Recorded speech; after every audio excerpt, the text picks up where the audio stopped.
everyone, I'm Yankel, and today we're going to talk about ButcherBox breakfast sausage. Now moms, this recipe is for you, meaning someone's going to cook it for you.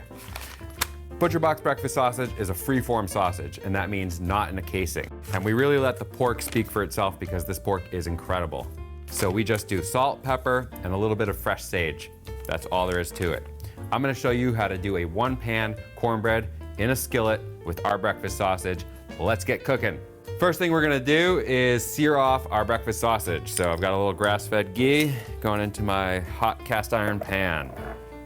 I am not going to skimp on the ghee because I want to add as much flavor to my cornbread as possible. You wanna make sure that you start with a really hot pan so that you get that nice brown on the sausage. We're gonna cook it all the way through. That smell of frying pork and fresh sage is incredible. Everything's going into the cornbread, so we're gonna saute it for a little bit. We're gonna make sure it's cooked through. We are sauteing breakfast sausage. Our sausage is done, and I know that because I don't see any more pink. I let it go for about a minute past when the pink is gone, just to make sure. We're gonna put it into the bowl, put it aside, let it come to room temperature while we put our cornbread together. It is so good. We're gonna go put our cast iron pan into our preheated oven to make sure it's hot and ready for our cornbread. Cornbread, one of those really, really easy things to make, so delicious. Let's do it. I've got 1-to-1 gluten-free flour. Medium grind cornmeal gives you some really good texture. Medium or even a coarse grind if you can find it. Baking powder.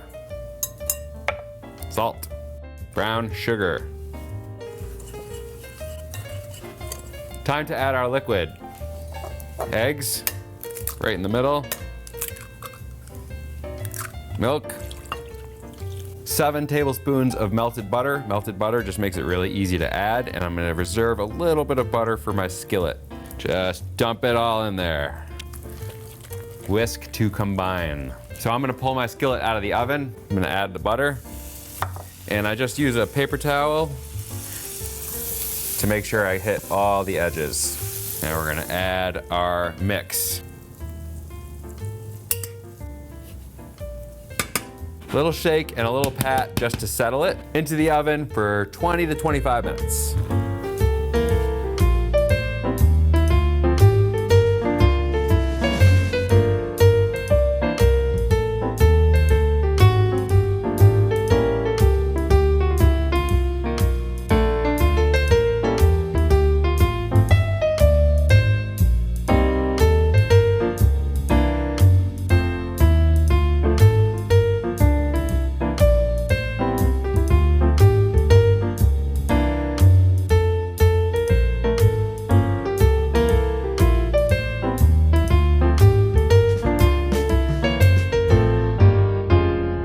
Thank you so much for watching. That was awesome. I'm surrounded by information. We've got links below. Subscribe to our YouTube channel. Lots more delicious cooking videos over here. I'm Yankel. See you in the next one.